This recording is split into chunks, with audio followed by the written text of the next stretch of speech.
La plus grande arnaque de l'Afrique, c'est l'école.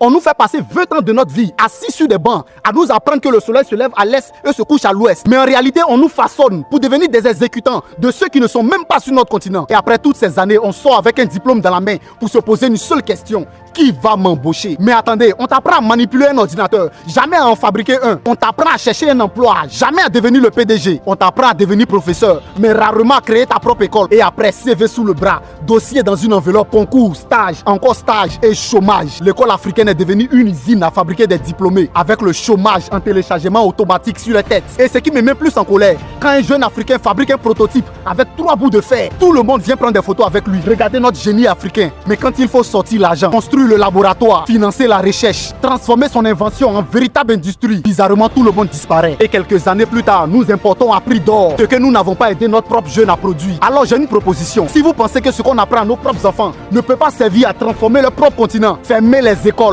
Oui, fermez-les parce qu'on est fatigué de passer 15 ans à étudier pour finir par marcher sous le soleil avec des dossiers sous le bras. Nous produisons du cacao, mais on continue d'importer des produits transformés. Nous avons des minéraux, du pétrole, des terres. Nous avons des millions de jeunes. Alors pourquoi sommes-nous toujours autant dépendants de ce que les autres fabriquent? Attention, je ne suis pas en train de dire que l'école ne sert à rien. Je dis qu'une école qui ne répond pas aux problèmes de son propre continent doit être repensée. Formez-nous à produire, à transformer, à inventer. Formez-nous à industrialiser. Et quand un jeune arrive avec un véritable projet, arrêtez de l'applaudir seulement. Financez-le. Parce qu'un continent qui possède des matières premières, mais qui dépend constamment des autres pour le transformer, ne contrôle pas sa propre richesse. Jeunesse africaine, nous ne voulons plus seulement apprendre à utiliser ce que les autres fabriquent. Nous voulons apprendre à fabriquer ce que les autres viendront acheter chez nous. Partage cette vidéo jusqu'à ce que quelqu'un nous explique à quoi doit servir l'école africaine si elle ne sert pas à construire l'Afrique.